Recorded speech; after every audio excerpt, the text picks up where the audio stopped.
নমস্কার বন্ধুরা, লিপিকা রান্নাঘরে আপনাদের স্বাগত জানাই। আজকে একটা নতুন রান্না নিয়ে আসলাম, সেটি হলো মানকচু বাটা। আমি প্রথমে কচুটাকে পরিষ্কার করে নিয়েছি, তারপর আমি মাঝখান দিয়ে ফালা করে কেটে কুচি কুচি খোসা ছাড়িয়ে কুচি কুচি করে কেটে নিলাম। নিয়ে এবার আমি অল্প অল্প করে শিলনোড়ায় আমি এগুলোকে বেটে নেবো আস্তে আস্তে করে সবগুলোকে। সব বাটা হয়ে গেল। এবার আমার এর ভিতর আমি সর্ষে, কাঁচা লঙ্কা, আমি রসুন দিয়ে একসাথেই বাটবো। ভালো করে বাটতে হবে। একটু হলুদ দিয়ে দিলাম যাতে সর্ষেটা বাটলে অনেক সময় তিতো হয়ে যায়, সেটা হবে না।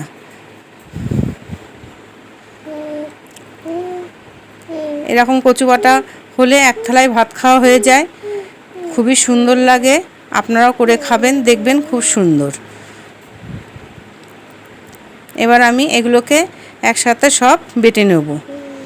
আগে আমি সর্ষে লঙ্কাটা বেটে নিয়েছি, তারপর আমি রসুনটা এর সাথে আমি বেটে নিচ্ছি।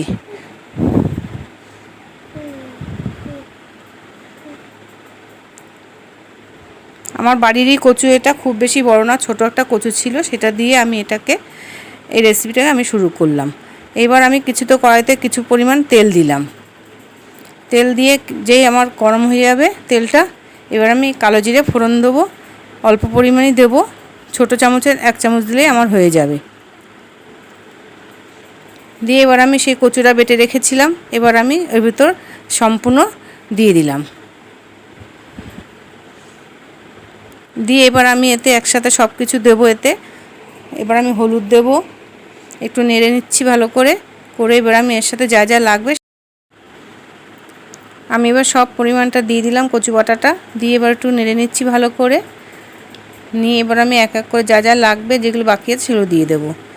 1 চামচ মতন হলুদ দিয়ে দিলাম, আর আমি কিছুটা আগে নুন দেওয়া ছিল বলে আমি আর 1 চামচ নুন দিলাম। দিয়ে এবার এখানে আমি কিছু পরিমাণ চিনি দেবো, বেশি চিনি দেবো না, ওই ছোটো 1 চামচে 1 চামচ চিনি দিয়ে দেবো।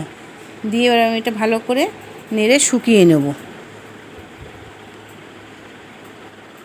কিছুটা টেনে গেলে আমি নামিয়ে ফেলবো। গ্যাসের ইটা কমিয়ে দিতে হবে যাতে আস্তে আস্তে আপনার শুকিয়ে যায়।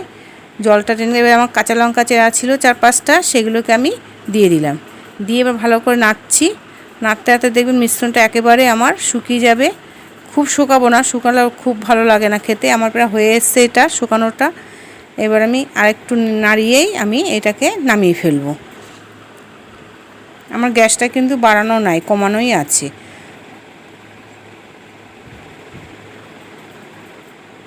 এই কচু বাটা হলে সবারই খেতে খুব ভালো লাগে। আপনারাও খাবেন, দেখবেন কত সুন্দর। এই রান্নাটা আমার হয়ে গেছে, আমি নামিয়ে নিলাম। নামিয়ে আমি সার্ভ করলাম, হয়ে গেল। এরকম নতুন নতুন রান্না পাওয়ার জন্য পেজটাকে ফলো করুন, ভিডিওটাকে লাইক করুন ও শেয়ার করুন।